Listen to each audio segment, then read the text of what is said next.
fondest memories of playing in the New York area? If there's any.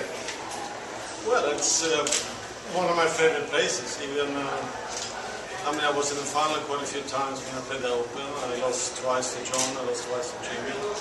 I had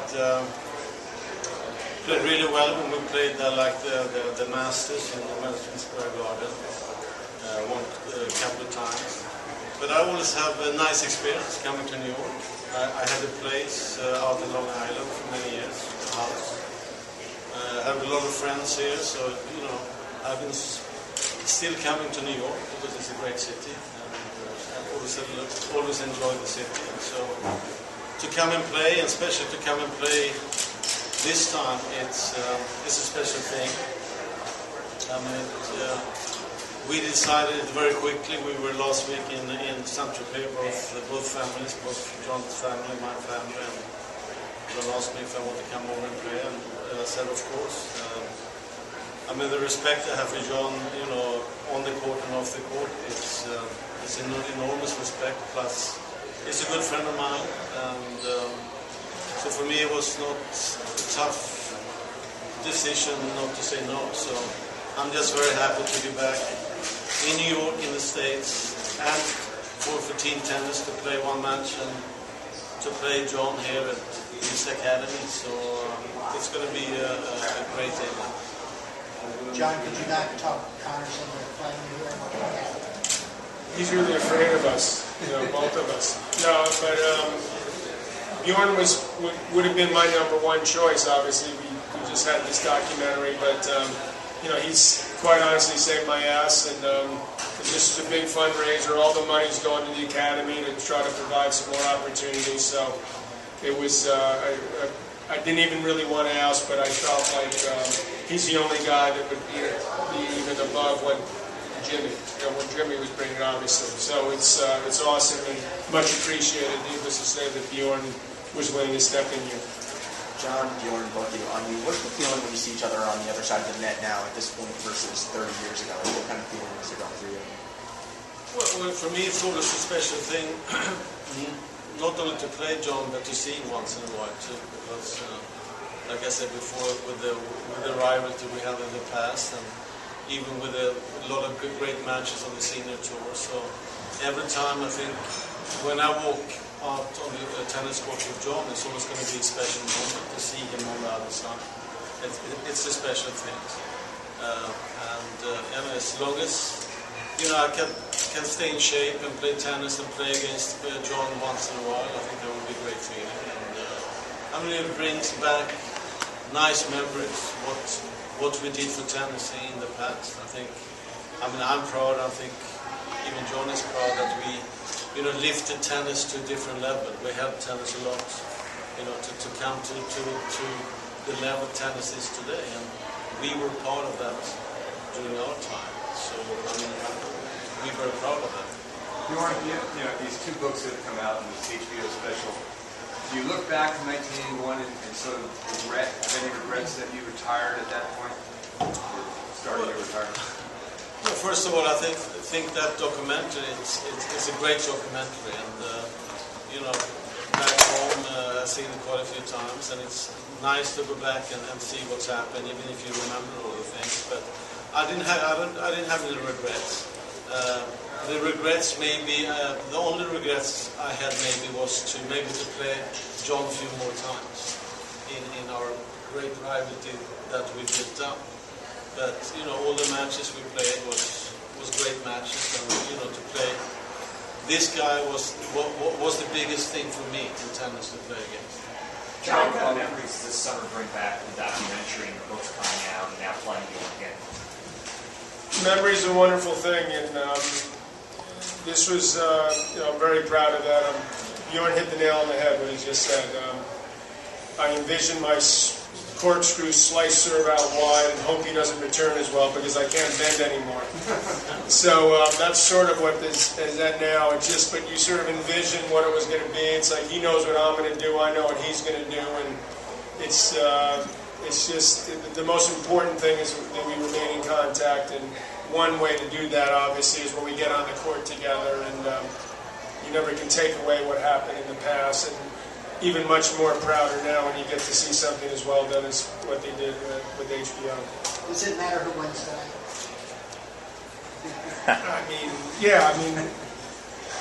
It matters for the standings. My teammates are under, they're putting me under a lot of pressure.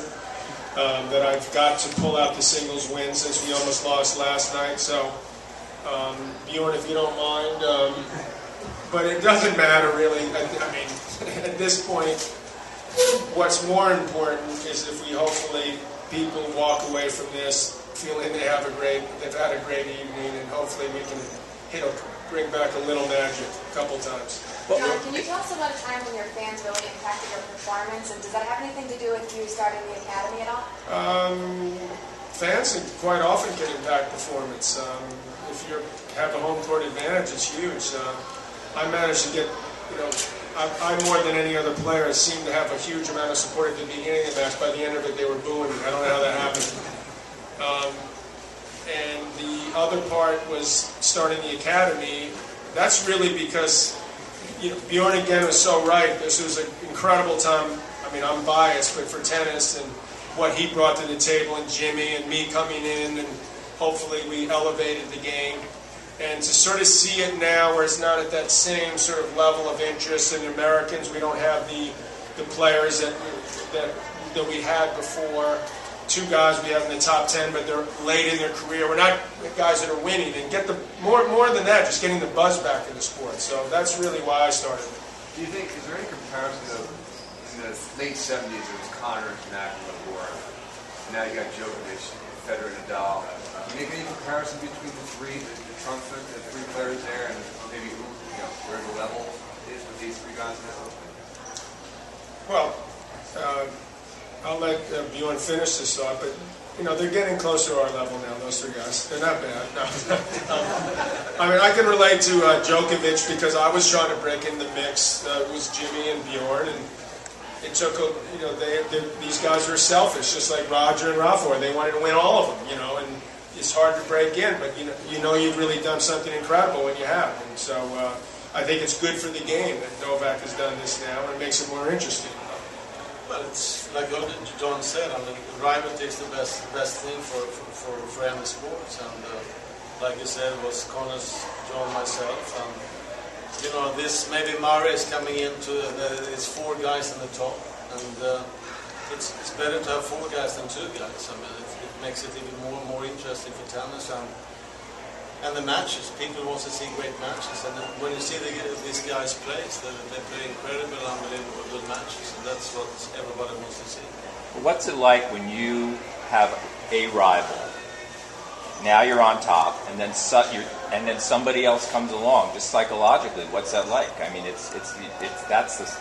Both of you had that experience, and now I think that's what Nadal's going through, right? He feels like he vanquished the guy he was supposed to vanquish, and all of a sudden this other guy shows up. I think the worst thing, if you took that example, Nadal, I think for him right now it's more a mental thing when he played Djokovic. Djokovic, I think, beat him now like 5 or 6 times in a row on any kind of surface, and he knows exactly how to play Nadal, Djokovic. And before that, no one really knew how to play Nadal on any kind of surface, and that's very difficult for Rafa mental. It's going to be a mental thing for him in the future, playing Djokovic. Right now he hates to play him compared to all the other guys, but of course coming in like another guy at the top, I think it's great in a way, but the worst thing can be like when it comes to mental aspect, as it is for Nadal right now. That's what he hurts most right now. Tell me what you said about Roger.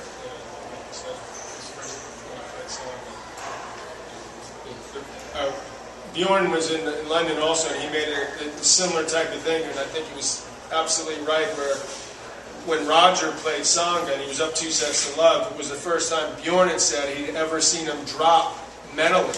And I think that that's how important that part of sometimes people don't realize how important that is, and how tough it could be to get back, or how quickly it can slip away. That's sort of what's great about sports. Right. But you have to do something like all right, so Nadal had this way of breaking down Roger's backhand. You can't do that with this guy anymore. Did you guys have to go through a tactical way of like, here comes another guy who's like, I got to develop a different game? Tennis is such a mental game. So I mean, even Djokovic coming, or I mean, you see Federer breaking down a little bit mental for the first time. I mean, everybody's a little bit surprised to see those certain things with players. I mean, it's very difficult for a tennis player. You're out there by yourself, and it's such a mental game. That's how you win matches sometimes, because you're stronger mentally than the other guys. But it's nice I don't know if it's nice to see, but it's interesting to see how Federer's mental thing, everybody thought that there's no way you can hurt him mentally. And you see Nadal right now playing Djokovic. It's a mental thing there too. So that's very interesting. Last question, guys. But think about it, though. The only guy that's beaten Djokovic here is Federer at the French. Most people thought That's because you wore him out. What's that? That's because you wore I wore him Djokovic out in out. practice. That's true. I was so bad he didn't even couldn't believe it. But he got in his head. So I think this is a real nice time in the men's game. So I'm looking forward to seeing what happens in the next year or so. If someone else can get in the mix like a Murray, and how these guys are going to react. But the short answer to your question is that he did try some different things. Whether it was instead of trying to pull his forehand cross court, he's going to go up the line. Those type of things you definitely go into it. But ultimately, it's when your will is sort of questioned or broken a little bit. That's when everything starts. Your energy drops too. So that's the tough part. And you start second guessing. Last question. John, you made a remark. I don't know if you want to elaborate on about how marriage has hurt Andy Roddick. I'm not sure that was what I said. That's not fair. When did I say that? I think it would. Are you sure that I said that?